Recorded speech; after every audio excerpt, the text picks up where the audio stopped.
Okay guys, so I'm just going to take you through the resume. This one is actually from the reading and also from the CSUN Career Center. So it has a lot of really good information on here, but things that I want you to see is you do need your name somewhere in the header. You can use any kind of header you want, but it should be in the center, bold, a little bit bigger. You may want some lines in there. You definitely do want to split up your address. You do want your email and your phone number, that kind of thing here.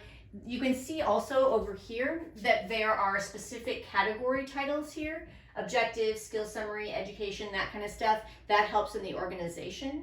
Like I said, I would skip the objective unless you really need it. Generally speaking, those are hard to write well. Also, I would put the skills at the end, not at the top, unless you have really strong skills that are super relevant to the position. Usually you want to start either with education or work experience. So you'll see here that they start with the education, and notice how they're using a lot of bullet points. Bullet points are your friend, so bullet points are good. So you can see here in the education, they have what their degree is that they're pursuing. They have the years there. They talk about what school they went to and their GPA. So if it's a 3.0 or higher, put that on there. They do have relevant coursework, and you'll see here that they've kind of bullet pointed those out, or at least separated those out. Anything that's relevant to the job position.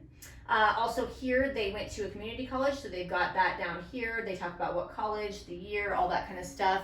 Really work on your organization here. It's really important. Then they've got their work experience. Here's the job title. Here's where they did it. Here's the location. Here's the years. All of those things, very important. And then in here, you want those bullet points, 2 to 5 bullets with the active verbs, talking specifically about what you did. Don't just say wash dishes. Not enough. You need lots of things in here. It says plan and coordinated extracurricular activities for 25 to 12-year-olds. So now we know exactly what they're doing there. Organize fundraisers, administrative duties. You need a lot of things in here. The administrative duties should have more of an active verb there, but at least they have a lot of information in there. All right, teacher assistant. Let's take a look at that a little bit. So we've got the teacher assistant in there, and we've got specific bullet points. And in here, they've got the past tense verbs. So supervised, participated, completed. That's what you want if you've done it in the past. If you're currently working, then you would just say supervise, participate without the D. So it's not past, you're doing it currently now. Also, here's another one. Again, we've got the title here in bold. We've got where they went, the years, the bullet points, all that kind of stuff. You'll see nice specifics, how much money they made, that kind of stuff. And then any trainings and certifications. So if this person did CPR, all that kind of stuff you want to get in there.